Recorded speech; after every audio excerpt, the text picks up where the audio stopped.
Week 4 of Endzone, our game of the week, Starkville in their homecoming game, which didn't really sit well with this team right here, Jace Hudspeth and the Louisville Power Cats. More on that in a little while.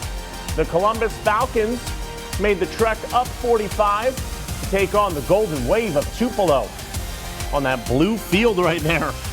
And Pontotoc and Saltillo, a couple of teams that went right down to the wire. I'll give you a hint. It was a 3-point final score. And the Nettleton Tigers with some cool special teams. That's a tease right there for you. Visiting Caledonia, a team that's won 2 in a row. Looking for its third. We'll have that and more coming up. WCBI Sports Endzone Show with John Sokoloff, Courtney Robb, and Chris Bolton is brought to you by Wade Incorporated, Clark Beverage Group, Carl Hogan Toyota, East Mississippi Community College, and OCH Regional Medical Center. Special thanks to all of those sponsors, and it was a wet, lightning-ridden night here in Mississippi. But hey, that just shows, if you're a good football team, you can battle through adversity. A lot of games, whether they didn't get started or they had delays or they got started and had delays, whatever. There was football played tonight. We're here to tell you about it. John Sokoloff, joined by the one and only Courtney Robb. Now, Courtney, before we get into all of the chaos that was tonight, we got to start with our game of the week. And this one, look, there was some little bit of bad blood. Tyrone Shorter, head coach of Louisville, said that his team felt a little disrespected that Starkville scheduled them for their homecoming game. And this is a game with, 6A powerhouse of Starkville the last couple of years and a Louisville team 4A that is coming off a state title.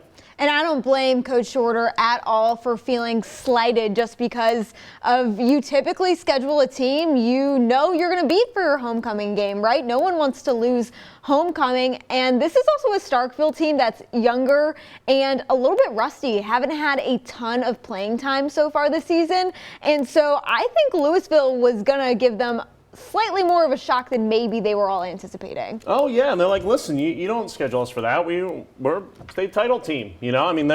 That's not that type of opponent. There's no doubt. But let's get to that game of the week, which is still going on, by the way. It is. WCBI's High School Football Game of the Week is brought to you by Carl Hogan Toyota in Columbus. Look at that one. A gray 2021 Toyota Venza. So shiny. I can see myself looking at it. Well, that was the last of the sun for the afternoon, that's for sure. That's right. And then, who knows, mixture of rain, lightning, or whatever. But hey, football is played and is being played. Late first quarter, Starkville beating Louisville 14-6. Wildcats answer. Jace Hudspeth finding Jaden Triplett, and he does the rest. 74 yards. That's a touchdown for Louisville. Jackets, though, still up 14-13. Second quarter, Starkville on the 2-minute drill. Trey Petty dropping dimes. That one to Braylon Burnside, and that's a first down and more. We'll stay on the same drive. Petty again. This time, looking for Jalen York. He's got him. He's tackled at the 1-yard line. And unlike my beloved Raiders on Monday Night Football, they were actually able to score at the one right here. It hurts. 2 plays later. At least you can joke about it. Yeah, at least I can. We won the game, so I can't, it's not too bad. Jackets up 20-13. Louisville driving with 20 seconds left in the half. Hudspeth finding Kerryon Jackson, for a first down. Wildcats get a field goal before the half. Starkville up 20-16. Currently, they are up 28-23 as the fourth quarter is winding down in that contest. And this one gave us all that we were expecting, right? And it's coming down to the wire. 28-23, a lot of different rushing attempts from a bunch of different Starkville players. I think I saw Trey Petty had 11 carries and a bunch of other guys did as well. That's according to Robbie Falk of the Starkville Daily News, who's out there. But Courtney, this one, a little bit of a shootout here. Do you expect more of a defensive battle? This is a Starkville team that's only given up 7 points this year before tonight. Yeah, but Louisville and Starkville both always churn out such really good offenses. And hey, maybe this will be a lesson to Starkville. Don't slight the Power Cats because it right now looks like they're making them pay for it. Yeah, it certainly does. So we will continue to keep you updated with that one. There was also a couple of good ones out here as Oxford took on Lafayette. The Doors hosting the Chargers. They certainly did, and this was a 9-0 game early on. And I mean, again, a shootout left and right. This is a game that you talked about means so much to the community up there, a big rivalry. And it was a Lafayette team and Fair and his crew that ended up getting it done 34-23, a big win over those Chargers. Yeah, they always want to win the Crosstown Classic for sure, and Coach Fair, I'm sure, was happy to bring that win back to Lafayette this year. Tupelo hosting Columbus. Falcons driving. Omari Williams finds Bryson Lanier. Scampers his way in for the score. Extra point would be good. They'd be leading 8-7, the Golden Wave. 17 seconds in the first. Jeremiah Harrell going deep. A nice over-the-shoulder catch by Katie Gibson. Tupelo up 15-7. Second quarter, the Wave driving. Getting deep into Falcon territory. Harrell takes it in himself. Extra point no good. It was 21-7 Golden Wave. And in the waning seconds of that half, it's Williams hitting Darian Salter right in the end zone. Look at that. The Falcons putting in the work. That's what we call a snag. But Tupelo's defense, man, they are a tough one to go up against. And the Golden Wave come away with the 38-14 victory. Now this one, not to spoil anything, but I'm going to preface it by saying, wow, Itawamba and New Hope facing off. Running back Cartavius Carter with a stop behind the line. New Hope, they'd be showing up defensively too, and I mean showing up. They put up the work against Itawamba. Quarterback Ty Crowell keeping it to pick up 5 yards here. And then New Hope going to go for a 10-yard field goal, and I alluded to it. Their defense was unmatched this evening. New Hope ended up shutting out Itawamba 24-0. That, my friends, is a massive statement win for the Trojans. It definitely is. I mean, the Seth Stillman era is off to a fantastic start. Pontotoc Saltillo, just under 9 minutes to go in the second. Field goal by Carson Langford cuts the Pontotoc lead 13-9. Connor Armstrong of the Warriors finding Kyleel McSahan for a first down, but they have to punt. Tigers with it again. Quarterback Chance Johnson finding a nice little gain here out in the flat. The Tigers driving deep into Warrior territory, but you hate to see this in the red zone. Coughing up the ball. The Warriors recover, but it was Saltillo. They took down Pontotoc 29-26. Yeah, great win for the Tigers against them Grapes. Shannon hosting Noxubee County. This one was delayed. This might be my favorite highlight of the night, though. Yeah, because of this guy right here, the good boy who didn't care about the lightning or the rain. Where are you guys going? He was just out there having a good time. I have been told Noxubee County and Shannon finally got this game underway. Last we checked, Noxubee County, the Tigers were leading 14-0 in the second quarter. However, this game not going to be over in time by the end of our show. That is pretty much guaranteed. But some fans hopefully stuck around for that. We hate those lightning delays. Tune in maybe tomorrow on WCBI Sports. We'll get that final score for you. They call it Pac-12 After Dark. How about 3A football after dark? How about Nettleton at Caledonia? Early on, Cavaliers up 7-zip. And Curtavis Johnson breaking away. 70 yards to the house. Caledonia now at this point up 14-0. Let's go to the ensuing kickoff. Nettleton said, whoa. Do you think we're going down without a fight here, down 14-0 on the road? No, sir. Absolutely not. Xavier Dilworth. Couple cutbacks here, Courtney, and he takes it 90 yards. He's running for his life. Look at him. And did he get in? Well, no, and he was at the 10. That's actually great tackle because they didn't end up getting any points out of that. And then they've been running it so much. How about Daniel Wilburn finds Jeremy Emerson? Hey, how about we get a 40-yard gain in the air? I that was a great catch, too. It was. I don't know how he got the foot in bounds, but guess what? He did, and it set up this. Courtney, this kid, I was out there last night. He was so special. Curtavis Johnson, what can he do? This is his third touchdown of the half. Caledonia goes up 21-0. They went on to get the dub, 42-21 over Nettleton. That's 3 straight for the Cavaliers and Coach Kelly's bunch. Well, how about the Mooreville Troopers hosting the Aberdeen Bulldogs? Mooreville quarterback Dawson Phillips keeping this one. He's going to go and scramble out and pick up 15 yards. He's on the run, gets knocked out of bounds there. And then it's going to be Phillips again. This time he's going to find Jacarian Wright. 10-yard connection there. And then Aberdeen is going to end up going for field goal here and a return off a miss from like about 20 yards out. Yeah. Sheesh. And Mooreville would be putting up the defense though. And I mean, look at this guy. He's on his way, and he'll make his way in there. for the touchdown. And That might that's be when top 5 plays. it might be worthy. That's one we don't see now every day, John. No, field goal return. Oh, no. And Aberdeen, I mean, that was just the precedent. They ended up getting the win over the Troopers 26-21. How about we get a quick score for you here? Amory at North Pontotoc. Wow, great defensive performance tonight from Amory, getting the dub 38-7 over Coach Crotwell's bunch. A big bounce back there for them. Coming up next here, Choctaw County against Kosciuszko. Chargers needed a dub bad. Were they able to get it done? And Winona at Philadelphia. Darian Townsend, that guy, he got involved. That's all we'll say about it. We'll have those highlights. And Calhoun City looking to bounce back from last week's loss. Were they able to take down Water Valley? Highlights and more coming up. Welcome back to the End Zone. Choctaw County hosting Kosciuszko this evening. The Chargers tied at 7 with them. Bill Malone hauls in a pass, breaks a tackle, and gets knocked out of bounds at the 10-yard line. And then Bradley going to take it down to the 1, and then scoring on the next play. Whippets would lead 14-7 at halftime, and Choctaw County falls in this one 28-20. How about we go where the Liberty Bell was made? Just kidding. Winona at Philadelphia. Second quarter, Darian Townsend getting in for 6. That was easy. Call Staples. Next drive, Marcus Beeman trying to run it. But he fumbles the football, goes back to the Tigers. And then Winona, after recovering it, makes their way back downfield. Jacavion Burnley running it in himself. 14-0. Then later, Townsend was like, you know what? I'm faster than all of you. I'm going to make a quick cut, run past you all, get in from 40 yards out. Winona up 21-0. They ended up winning big 57-14. Death taxes and Winona putting up 50-plus points. If we gave out MVP awards on the End Zone, Darian Townsend would probably get it for tonight. No, he would have to. A couple scores. Belmont taking down Hatley 47-0. How about Red Parker and Houston, Courtney?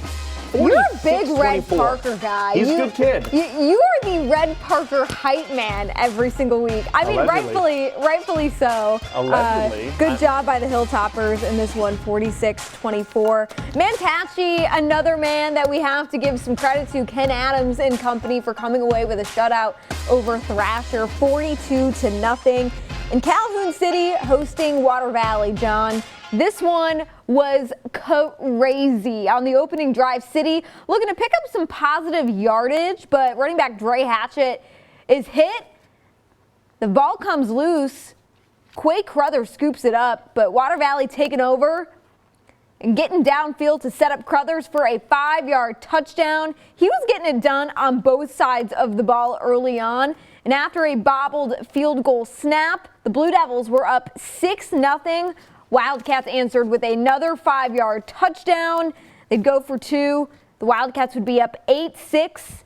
But Water Valley sneaks out of this one by just a single point. Oof. Getting it done 21-20 against City. Tough for them. They lost tonight, and then last week against Aberdeen in overtime. Tough couple of weeks for MD Jennings' bunch. How about East Union Eupora quarterback Ty Walton? Keeping it himself, a nice little first down, trying to orchestrate a good little drive here. And then Ben Basil, another first down. And that would end with this. Hayden Frazier scoring from 5 yards out. Urchins up 7-0, and they ended up winning big. 42-34, big as in a shootout, that is. How about some more scores from you? And you know, we love defense here on the End Zone. And the Bearcats proved that they had what it takes tonight. They topped East Webster 10-7. That, I will say, a statement win from the Bearcats as well. There definitely is. And we also want to let you know right now that Starkville-Louisville game did go final. The Yellow Jackets ended up holding on 28-23 in our game of the week against Starkville, taking down Louisville 28-23. Coming up next, you mentioned defensive battles, Courtney. Well, I promise this was one. French Camp Nanawoya. Want to see the highlights? Okay, well, keep watching. It's that simple. Also, West Lowndes knocks the Pater. I'll tell you this. The Panthers were hungry. Were the Tigers able to respond? We'll have those highlights. And Hamilton took on Okolona. Do the Lions have what it takes? Find out. Coming up next on Endzone. Come back to End Zone. How about we head out to Nanawoya, where the Warriors hosting French Camp Academy. Second quarter, no score. How about a little play action? Nanawoya's Tanner Courtney finding Eli Stanton across the middle. That's a 15-yard completion. A little later on, 3rd and goal, Bryce Woodruff getting the handoff, no relation to Brandon Sneaking Woodruff. through. Sneaking through, and so much to the point where he punched it in for a 4-yard touchdown. Warriors up 7-0. French Camp's turn. Silas Hodge getting it. Not able to do much. We said it was a defensive battle. Courtney, I'm a lot of things. I'm not a liar. Warriors defense stuffs it. Nanawoya up 7-0 at the half. They went on to get the win 10-0. Now, if you were a liar, John, you would face the wrath that is me. I'd be calling you out left and right. There's no doubt rightfully there. so. Knox Vader hosting West Lowndes. The Panthers, John, you said it earlier, they were hungry.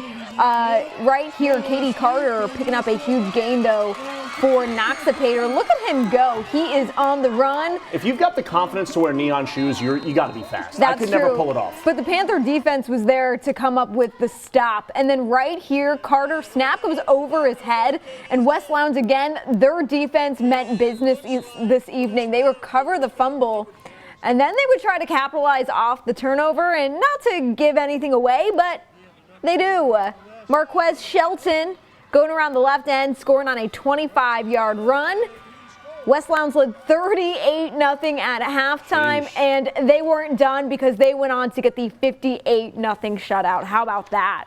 Yikes. Okolona hosting the Hamilton Lions. First drive for Hamilton. We'll pick things up here. Quarterback Evan Pounders loses the ball a little bit, but still comes up with it. Rye Howard picks up the first down. That drive stalls. Okolona now their first drive. Running back Kelsey Loving with the handoff. And he's making his way through the defenders to pick up a first down for the Chieftains. Late in the first, this is a big play for the Chieftains. 4th and 1, quarterback Trajan Pickens drops back, finds Loving for the crucial first down play, and that would put the Chieftains in scoring position. However, a lightning delay was called right before they could punch it in. Didn't matter anyways because Okolona made sure they came out from that break and got the job done. 28-8, they topped the Lions. Let's get a few more scores in here for you. Vardaman took down Myrtle 43-0. We had a lot of shutouts tonight. I think I'm counting 11 maybe, give or take. Smithville took down Alcorn Central 33-20. New Albany all over Boonville 42-14. And Holly Springs was at Jay-Z George and took care of business 36-8. We're not even close to done yet here. A Heritage Academy team that's been very impressive this season. We'll have their highlights against Starkville Academy, plus a bunch of updates from other scores and games around our area, including West Alabama. You won't want to miss it. Welcome back to Endzone. Starkville Academy at Heritage Academy. It was a packed house early on. Mac Howard dropping back. The pump fake had me fooled. I'm not going to lie. I'm a man. I can admit when I was wrong. He leaves one deep. Drew Huskisson in for the 50-yard bomb. 7-0 Patriots early. Next possession for the Vols. Randall Futrall tries to get something going, but Jack Ketchum catches him.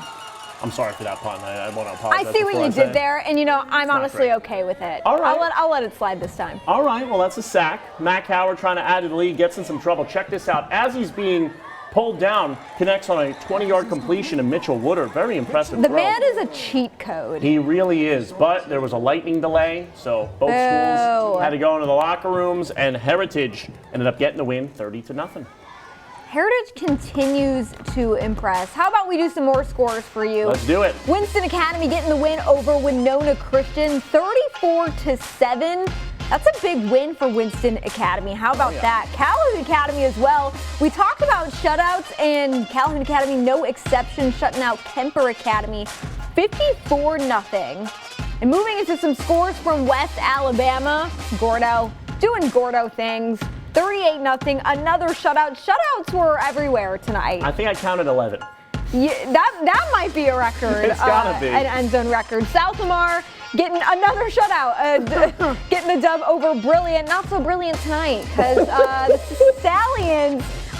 We got to get you under center. You're throwing some shade. 47-0. You know, lightning does different things to me in the evening. So we're crazy. Aliceville, the Yellow Jackets, another shutout, John. How many is that now? That's 11, I think. 37-0 against Cold Springs in Pickens County.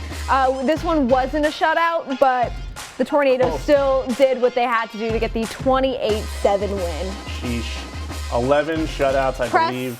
The sheesh button right That's here. right. That's right. That block, I mean, you know, just 4 in a row. what are you going to do? Every team scoring at least 37 points, too, so it makes the shutout look even more, crazy. But another crazy week of Endzone with us. And don't go anywhere. We're not even close to done. We're going to have our teams of the night. Gotta pick our wins of the night. Why not? Stick around. We'll be right back. It's time to wrap up the night. What better way to talk about our teams of the night than to put the helmets on? Now, my head is large. Courtney was able to fit. I Who's was your team going of the to tell night? you had a big head, It's all but right. if you go for it, then, I'm going with Lafayette. Head coach Michael Fair and company, we're proud of you. Look at this, running out on the field. We love to see them getting big wins. Of course, we would have loved to see Oxford get the win as well, but nice to see, this one come back to Lafayette this year. And I'm sure that defense from Coach Fair is going to be a good one for the rest of the year. So I'm going with Lafayette. This one a little big for my head, personally, but Maybe we should have swapped. maybe so. But we both had to pick up. Oh, I love this in the background. Thank you to our friends in production for that. Look at it. I'm going Heritage. Mac Howard and company. They're looking like they are certainly the real deal. They've looked like that for a couple of weeks, but tonight really just showing what type of a team they could be. That's all for us. Hope you enjoyed, and we'll see you next week. Have a good night. WCBI Sports Endzone Show with John Sokoloff, Courtney Robb, and Chris Bolton is brought to you by Wade Incorporated, Clark Beverage Group, Carl Hogan Toyota, East Mississippi Community College, and OCH Regional Medical Center.